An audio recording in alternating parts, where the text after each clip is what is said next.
Admiral Park couldn't tear his eyes away from the swirling galaxies in the holographic display. Tiny lights winked out one by one as the black mass spread across the projection, each disappearing star representing billions of lives lost. The room felt cold despite the environmental controls.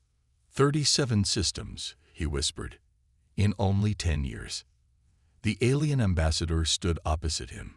Its body resembled polished crystal, catching and refracting light in ways that made Park's eyes hurt if he looked too long. The ambassador's face, though completely foreign in structure, somehow conveyed deep sorrow. Yes, Admiral. The Void Collective consumes everything in its path. Life, resources, even the fabric of space itself becomes corrupted. The ambassador's voice resonated with a musical quality, translated through the neural interface all humans present had temporarily accepted. Park glanced at the other officials gathered in Earth's orbital command center. Most appeared stunned, disbelieving.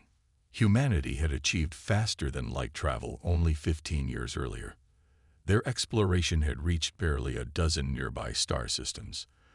The idea that they now sat in a meeting with representatives of a vast galactic coalition seemed impossible just days ago. Director Kim stepped forward. Her uniform bore the insignia of Earth Defense Forces, the unified military established after the resource wars ended 20 years earlier. "Let me understand clearly," she said. "Your civilization spans thousands of star systems. You have technology we can barely comprehend. Yet you come to us, a species that has barely left its cradle, asking for military help."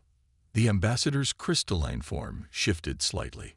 "We have observed your world for some time. Your species is unique among those we have encountered." "Unique how?" Park asked. "In all our exploration, we have never found another intelligent species with your specific relationship to conflict." The ambassador gestured, and the holographic display changed to show scenes from human history, ancient battles, modern warfare, training exercises. Most spacefaring civilizations evolved past violence as a primary solution, those that didn't typically destroy themselves before achieving interstellar capability. Humanity found a third path. Director Kim narrowed her eyes. "You've been watching us kill each other." "We've been watching you master controlled violence," the ambassador corrected. "Your species can channel aggression with precision. You understand concepts that elude my people: ambush, flanking maneuvers, psychological warfare, sacrifice of the few to save many." The room fell silent. Park studied the faces of his colleagues. General Ta looked thoughtful. Science Director Bai appeared disturbed.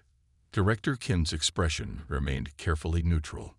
The Void Collective operates as a single mind controlling billions of drone bodies, the ambassador continued. It cannot comprehend unpredictable tactics. It expects retreat when threatened with superior numbers. It expects surrender when resources are cut off. And humans don't follow those rules, Park said quietly. "Precisely. Where the coalition species evolved toward harmony, humans evolved to survive chaos. We need that ability now." A new hologram appeared, schematics for ships, weapons, and technologies Park couldn't even name. "We offer access to technology that would take your civilization centuries to develop independently. Medical advances that would eliminate most disease. Energy sources that would end resource scarcity on your world." General Todd whistled softly. "And what exactly do you want in return?" "Your warriors. Your military minds. We need humans who can think in ways the Void cannot predict." Park's communicator buzzed. "A private message from Earth President Ju. Find out what they're not telling us." He cleared his throat. "Ambassador, forgive my directness, but this arrangement seems too one-sided in our favor. Advanced technology in exchange for some soldiers. What aren't you sharing with us?" The crystalline being seemed to dim slightly. "Perceptive. Admiral, there are risks. Any human forces engaging the Void face extreme danger. And..." The ambassador hesitated. "And..." Kim pressed. Some within the coalition fear that introducing humans to the galactic community may simply replace one threat with another. Your capacity for violence troubles many of my people. Park nodded slowly. At least the ambassador was honest about that concern. It was one he shared himself.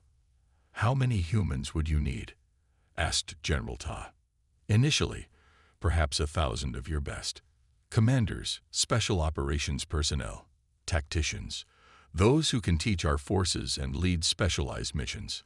President Ju sent another message. Remember how first contact stories end in our fiction.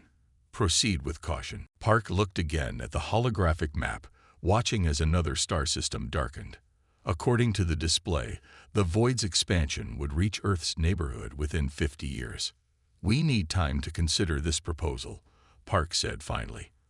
Our leaders must be consulted. Our people prepared. Of course, the ambassador said, though anxiety edged its voice. But I must emphasize that time is a luxury the galaxy no longer has. The void grows stronger with each system it absorbs. Director Kim stepped closer to the hologram, studying the pattern of the void's expansion. If we agree to help, would we be fighting alone? Or alongside coalition forces? Alongside, certainly. But the ambassador's form dimmed further. Many coalition species have evolved away from combat instincts. They can operate defensive systems but lack the intuition for offensive warfare. So we'd be the tip of the spear, Kim said flatly. Yes, the universe begs for salvation. Director Kim, the coalition has resources, technology, numbers, but lacks the warrior spirit needed to defeat the void. Park shared a look with General Ta. Both men recognized the gravity of the moment. Earth stood at a crossroads. Remain isolated in its small corner of space, or step onto the galactic stage as humanity's darkest skill became its most valuable asset. We will assemble our best minds to evaluate your proposal, Park said. And if we agree, if humanity answers this call, we will send those who can teach the stars how to fight back. The ambassador's crystalline body brightened. That is all we can ask, Admiral Park. That is all the universe can hope for. Captain Lee Sunmi felt the cool air of the underground training facility on her face as she observed the soldiers below. 1 kilometer beneath the surface of what was once called Montana, Earth's most advanced military installation hummed with activity. 300 men and women moved through complex drills, their bodies enhanced with technology that would have seemed magical just months ago. Section 4, Reset and Repeat. Sunmi's voice echoed through the cavernous space. The soldiers immediately responded, moving back to their starting positions without question. Dr. Kang approached, his tablet displaying streams of biometric data. Their adaptation rate continues to exceed projections, he said. The neural enhancements are integrating with human nervous systems better than anyone expected. Sunmi nodded, her eyes fixed on Squad 7. Their movements had a fluid grace that seemed almost supernatural. 6 weeks ago, they had been ordinary soldiers, exceptional by human standards, but nothing like what they had become. The coalition scientists seemed concerned. She noted, glancing toward the observation platform, where several alien representatives watched. Even from this distance, their discomfort was obvious. The crystalline airix shifted colors rapidly, a sign of agitation. The gaseous movement had condensed into a tight ball, their normal cloud-like form compressed with tension. They expected improvement, Dr. Kang said quietly. They didn't expect this. Below them, Surgeon Han led his squad through a complex flanking maneuver designed to confuse hive mind coordination. The soldiers moved with perfect synchronization, yet adapted individually to changing circumstances, a capability the simulated void enemies could not counter. Again, Han shouted. Tighter formation during approach, then scatter on my mark. The coalition had provided combat data from 100 failed battles against the void. Earth's military analysts had found patterns and weaknesses in days that alien strategists had missed for years. Sunmi's communication implant chimed softly. Captain, please join us in Observation Room 3. The voice belonged to Ambassador Dor, the Coalition's military liaison. "Continue the drills," Sumi told Kang. "I'll handle the diplomacy."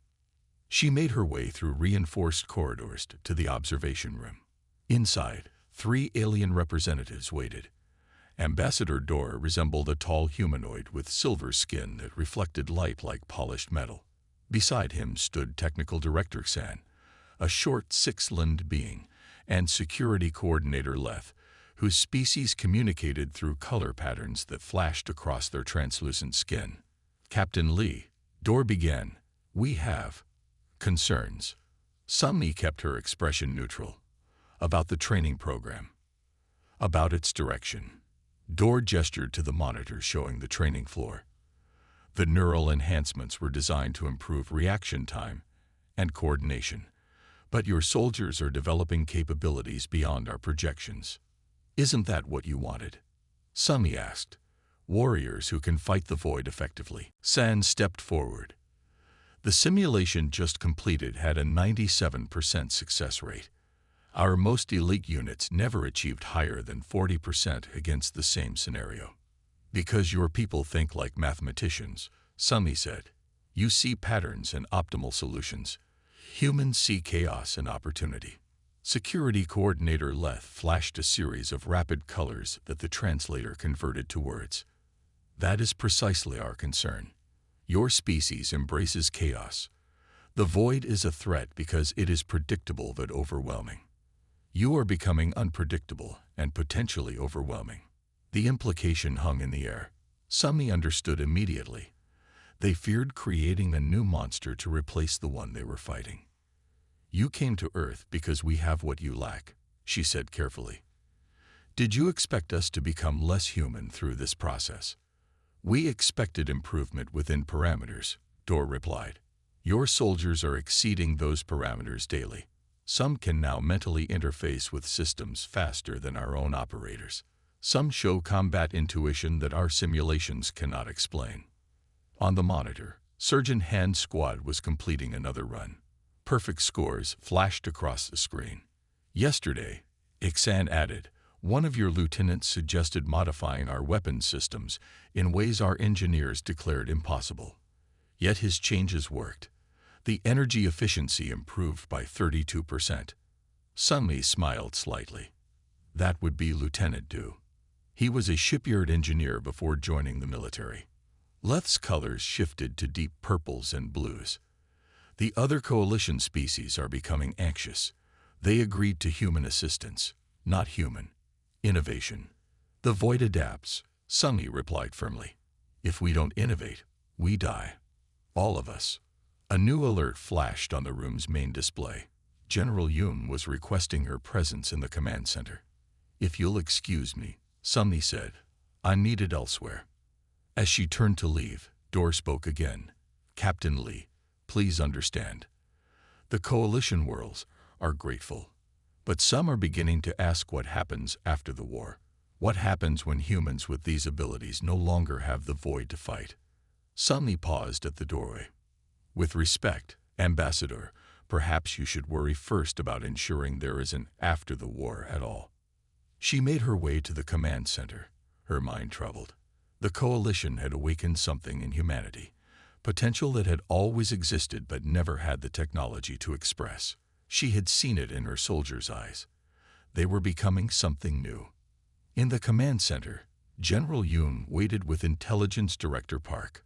Their expressions were grave. "The void has changed its attack pattern," Yoon said without preamble. "They've adapted to coalition defensive strategies faster than anticipated." Director Park brought up a holographic display. 3 systems lost in the past week.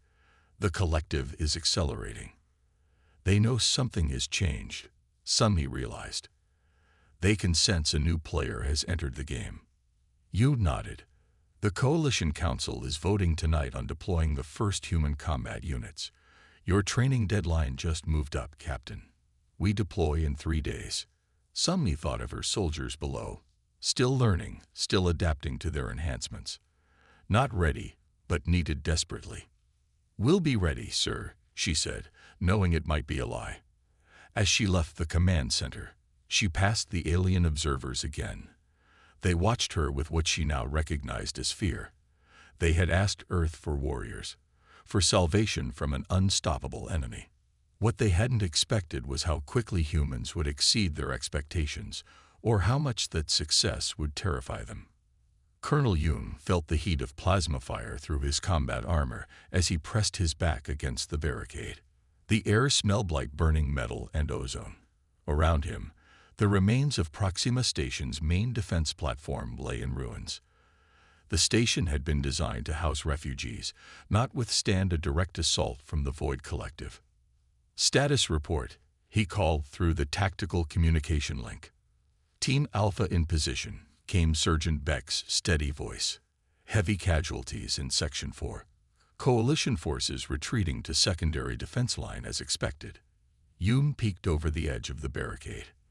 The sight made his stomach tighten. Hundreds of Void drones moved across the open plaza with perfect coordination.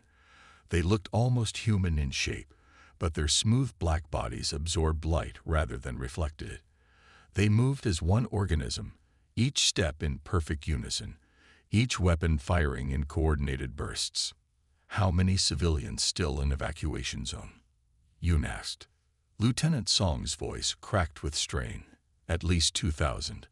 They need 15 more minutes to reach the transport ships." 15 minutes. Yoon knew the coalition forces would already be calculating acceptable losses. Their tactical manuals were clear: fall back, protect majority, sacrifice minority. Mathematical optimization of survival. Corporal Choi crawled to his position, her face streaked with soot.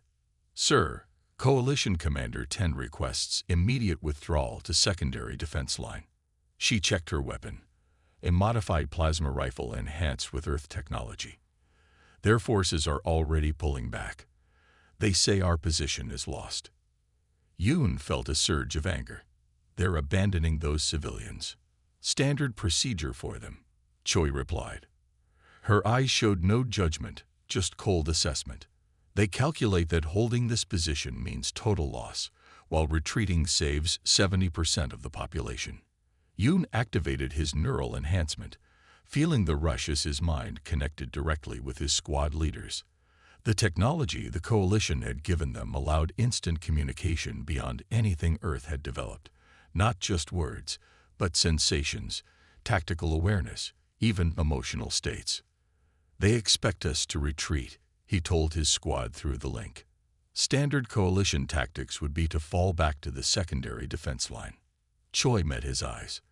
"But we're not Coalition." "Exactly." Yoon felt a grim smile form on his face. "Team Sigma, advance to point 3. Baek, Song, circle positions. The rest of you with me. We're going to introduce the Void to human unpredictability." Through the neural link, he felt confusion from the Coalition soldiers still nearby. Their minds were rigid, trained to follow statistical probabilities. What Yoon planned defied their understanding of warfare. "Sir, with respect," came the voice of Coalition Commander 10 through the communication channel. "Your position will be overrun in approximately 7 minutes. Withdrawal is the only logical option." "Thank you for your assessment," Yoon replied calmly. "Salvation Corps will hold this position. Suggest your forces secure the evacuation route." He cut the connection before 10 could argue. Then he sent tactical data to his team leaders, showing movement patterns that would make no sense to the Coalition or to the Void. "Humans have been fighting each other for thousands of years," he told his squad. "We know something the Void doesn't: how to be unpredictable while working together." The neural enhancements amplified their coordination. Each soldier understood their role instantly. Some would create diversions. Others would exploit weaknesses. None would behave as the Void expected. "On my mark," Yoon said. He counted down from 3, then shouted, "Move." 40 human soldiers burst from cover, not retreating as the Void anticipated, but attacking in a scattered pattern that looked chaotic, but followed a plan only humans could conceive. They moved like water-finding cracks in stone, each soldier seemingly independent yet part of a greater whole. Yoon led his team straight into the center mass of Void drones. The enemy hesitated, a brief critical pause as the hive mind tried to process this unexpected behavior. That hesitation cost it dearly. Sergeant Beck's team hit from the left flank, using modified sonic weapons that disrupted the Void's communication frequencies. Lieutenant Song's snipers targeted what appeared to be command nodes, though no one was certain if the Void actually had such vulnerabilities. Most importantly, no human moved predictably. Each soldier made decisions based on the situation, adapting moment by moment. The neural link kept them coordinated without limiting their individual initiative.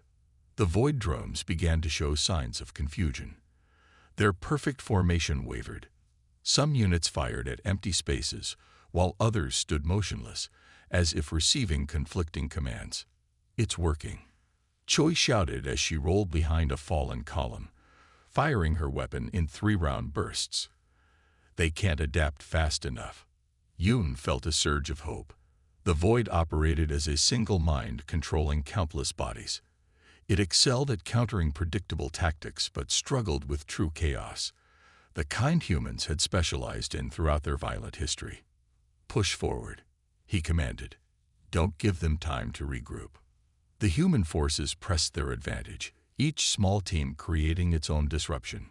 Some used electromagnetic pulse grenades to disable drones temporarily. Others employed reflective shields that confused the Void's targeting systems. Suddenly, a large section of Void drones broke formation entirely. They began to move randomly, some even firing upon each other. The hive mind's control was fracturing under stress it had never encountered. "They're breaking," Song called through the link. "The central coordination is failing." For the first time in recorded history, the Void's forces scattered in disarray. The hive mind, faced with a form of combat it couldn't process, had temporarily lost cohesion. The battle lasted another 37 minutes. By the time it ended, every civilian had been evacuated safely to the transport ships. The Void forces had withdrawn completely, another first in this long war. That night, as emergency beacons lit the damaged station and medical teams treated the wounded, Coalition observers gathered in the command center. They watched recordings of the battle in stunned silence. Coalition Commander 10 approached Colonel Yoon as he was reviewing casualty reports. "Your tactics defied all strategic logic," 10 said, his silver skin reflecting the emergency lights. "Our simulations gave your approach a 0% chance of success." Yoon looked up from his tablet. "With respect, Commander, your simulations don't understand humans." "No," 10 agreed quietly. "I see that now. We requested warriors from Earth, but you are something else entirely." He paused, searching for words. "Your soldiers don't just fight as individuals. They don't just follow orders as a collective. They do both simultaneously. How is this possible?" Yoon thought of Earth's long, bloody history, millennia of warfare that had shaped human psychology in ways alien species could barely comprehend. "We've had more practice at war than your people have had at peace," he said simply. As the Coalition commander walked away, Yoon returned to his reports. The victory had cost them 12 humans dead, 27 wounded, but they had saved thousands and, more importantly, proven that the Void could be beaten. The universe had begged for salvation. Humanity had answered. And for the first time since the war began, the Void Collective knew fear. Commander Jun's office aboard the Coalition flagship, Harmony, felt too small for the tension filling it. The metal walls seemed to press inward as Ambassador Rowe placed a data tablet on the desk with deliberate slowness. The ambassador's crystalline features caught the light, creating rainbow patterns that danced across his serious face. 3 Coalition ships destroyed in the Vega sector, Rowe said. His voice carried the musical quality typical of his species, but now it sounded flat, accusations hidden beneath the surface tones. "The Council demands answers." Jun picked up the tablet and reviewed the report quickly. His enhanced neural implant allowed him to process the information faster than any normal human could. The images showed 3 Coalition science vessels, completely destroyed, their remains scattered across an asteroid field. Evidence suggests human involvement, Rowe continued. Weapon signatures match those used by your Salvation Corps. June felt his jaw tighten. 6 months into humanity's alliance with the Coalition, and already trust was fracturing. The human forces had won 4 major engagements against the Void, each victory building both respect and fear among their alien allies. These aren't Corps tactics, Jum said, placing the tablet down. We don't attack civilian science vessels. Someone wants to make us look responsible. Diplomatic Officer Moon stood by the viewport, her silhouette framed against the stars. She turned to face them, her uniform bearing the patches of both Earth Command and the Coalition Alliance. The Gill faction has always opposed human involvement, she said. Their representatives argued against bringing Earth into this war from the beginning. They believe replacing one predator with another solves nothing. Ambassador Rowe's crystalline form shimmered slightly, a sign of discomfort. The Gill faction represents a minority view. Most Coalition species recognize humanity's contributions. But the minority grows louder with each human victory, Moon replied. They see how quickly we've adapted your technology, how efficiently we fight. They fear what happens after the war. Jun began to respond when a new voice cut through the conversation. Or perhaps your species was invited here for purposes beyond what you've been told. All 3 turned toward the doorway. Standing there was a figure unlike any June had ever seen. Humanoid in shape, but with skin so pale it appeared almost translucent. No hair, no visible ears. Its eyes were solid black, reflecting no light. June's hand moved instantly to his sidearm, drawing it in one fluid motion. Void. The intruder raised its hand slowly. I am disconnected from the collective. My designation is 12. And the truth about this war is not what either side believes. Ambassador Rowe backed away, fear evident in his rapidly shifting colors. How did it get aboard this ship? Security protocols should have. Your security systems were designed to detect void consciousness patterns, 12 said. I no longer carry those patterns. I am individual. Moon moved to the emergency communication panel, but Jun gestured for her to wait. Something about the drone's demeanor felt wrong, or rather, right in a way void drones never were. It showed hesitation, individual expression, uncertainty. These were qualities the hive mind never displayed. Why should we trust you? June asked, keeping his weapon trained on the figure. Because the void didn't evolve naturally, 12 replied. It was created by the same beings who once visited ancient Earth. Your myths call them gods. The Coalition calls them predecessors. Moon's eyes widened. She moved to a secure cabinet and retrieved a small metallic cube. The Kim Codex we recovered mentioned something similar. June kept his focus on the void drone. Explain. The predecessors visited many worlds during their expansion period, 12 said. They left markers of their presence, genetic modifications, technological blueprints embedded in simple machines, myths of beings from the stars. Ambassador Rowe had recovered enough to speak. This is known history. The predecessors vanished 50,000 years ago, leaving only ruins and fragments of their knowledge. They didn't vanish, 12 said. They evolved. Some transformed their physical bodies into energy. Others merged their consciousness into unified networks. Different paths of transcendence. Moon activated the Kim Codex. The small cube projected ancient symbols into the air between them, symbols recovered from ruins on a distant world 6 months earlier. Earth linguists had only partially translated them. One group of predecessors believed true transcendence required the unification of all consciousness, 12 continued. They created the first version of what you now call the Void Collective, a linked consciousness that would gradually absorb all sentient life, creating perfect unity. Perfect slavery, Jones said. From your perspective, yes. From theirs, perfect peace. 12 moved further into the room, steps careful and measured. But other predecessor factions opposed this plan. They believed in diversity, in the strength of individual minds working together by choice. Moon studied the projected symbols. The Codex mentions the divided creators and the war before silence. A war among gods, 12 said.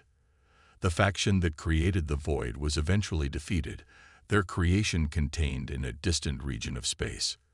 The victors then seeded specific worlds with genetic potential, species that might one day develop ways to counter the void if it ever broke free. Earth was one of these worlds, Jun realized.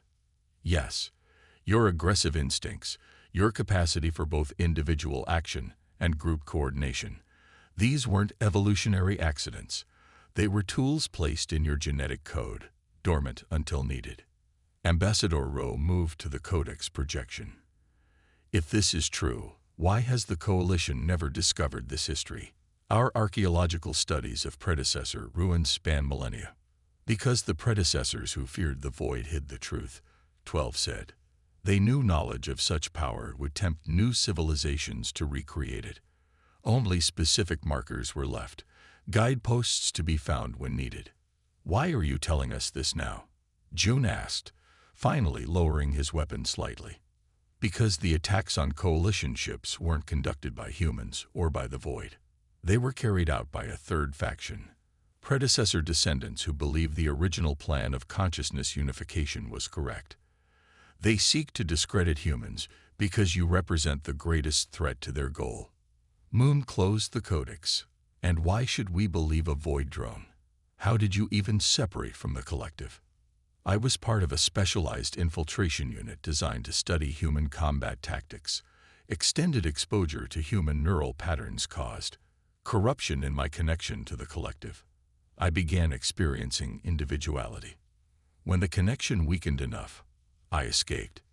Jun studied the drone carefully. If it was telling the truth, everything they understood about this war was wrong. Can you prove any of this? He asked. I can provide coordinates to a predecessor vault on the edge of Coalition space. Inside are records that confirm everything I've told you. 12 paused. But we must hurry. The descendants will try to destroy the evidence, and the void grows stronger each day. Ambassador Rowe's crystalline form had darkened to a deep blue, a sign of deep thought or concern in his species.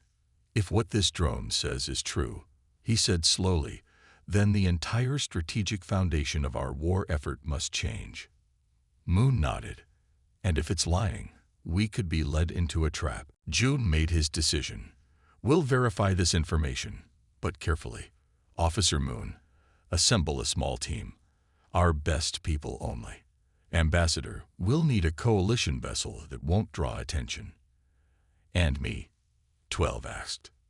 You'll stay under guard until we can confirm your story, Jun said.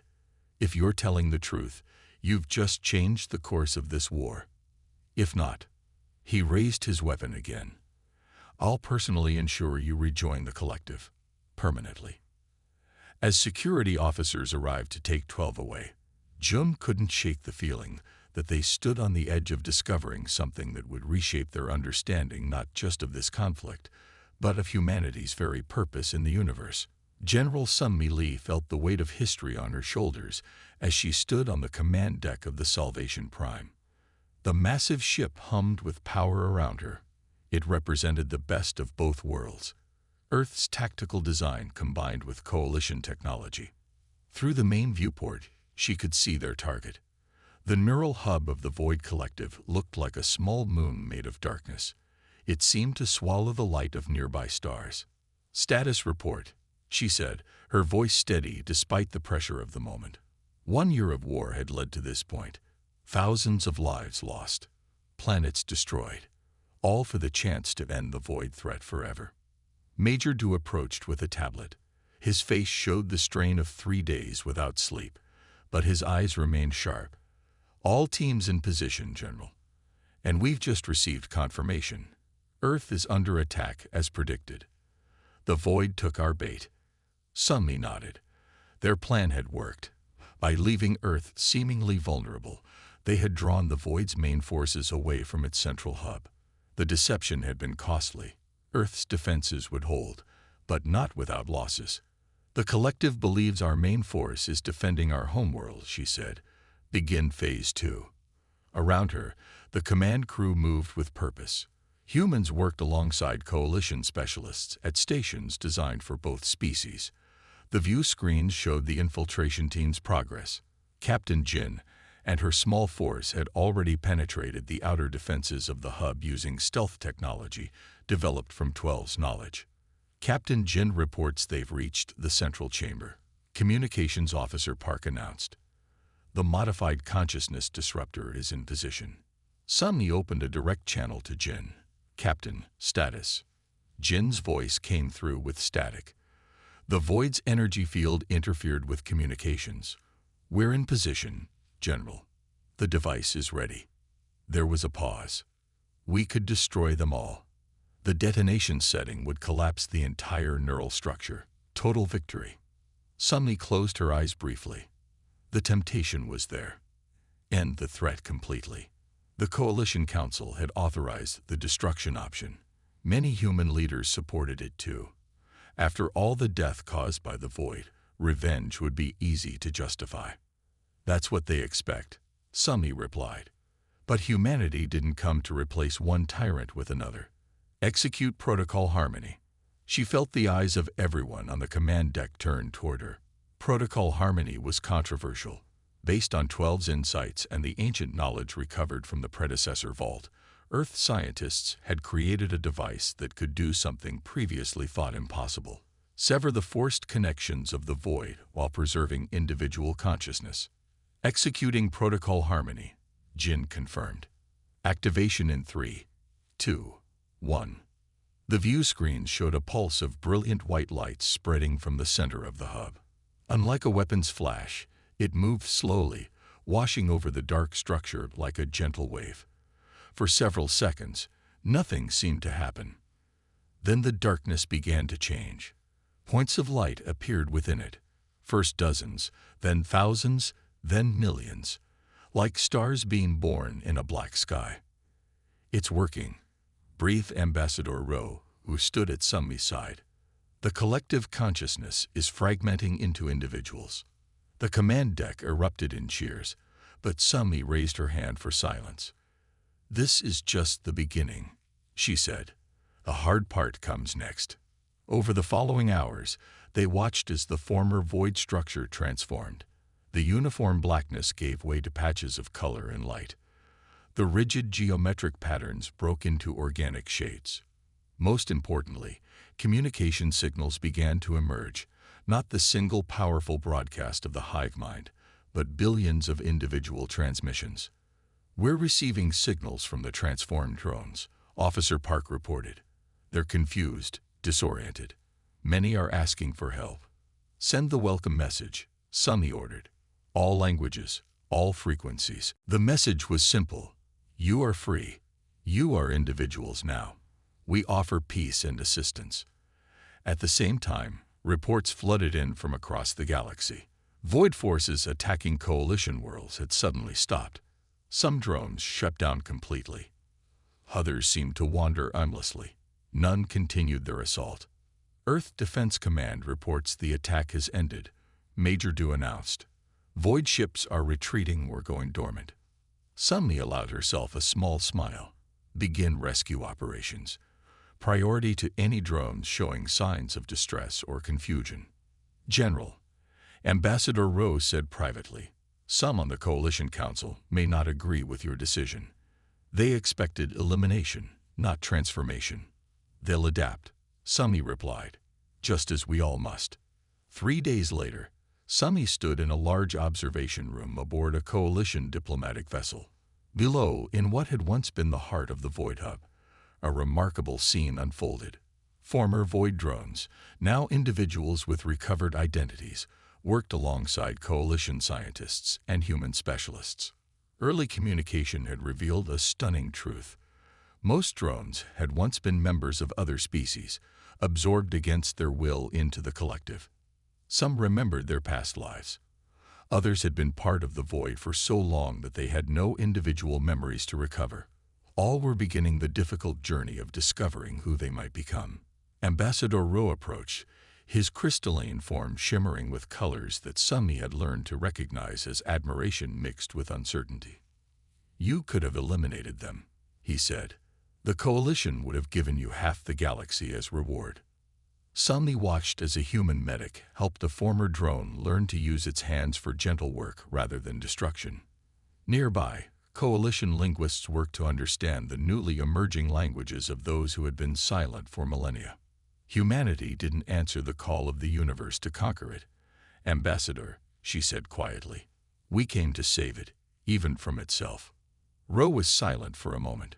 "The predecessors chose well when they planted those seeds in your ancestors," he finally said. "They knew someday the universe would need both your capacity for violence and your capacity for mercy." "Is that what we are?" Sumi asked.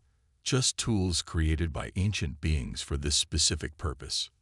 "No," came a familiar voice. 12 entered the observation room. The former void drone looked different now.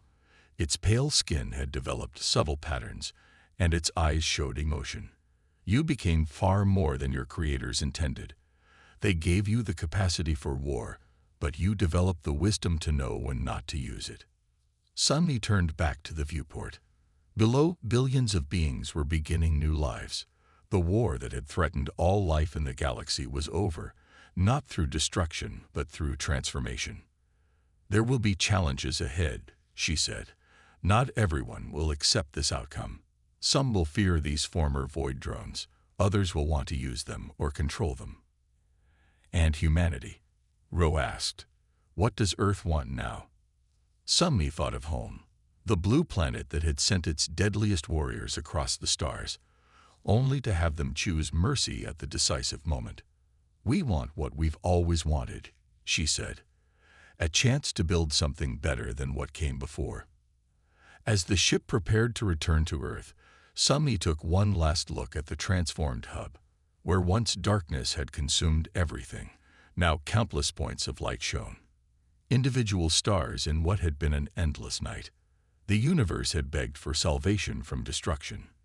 Humanity had answered with something unexpected, the chance for renewal instead. The end.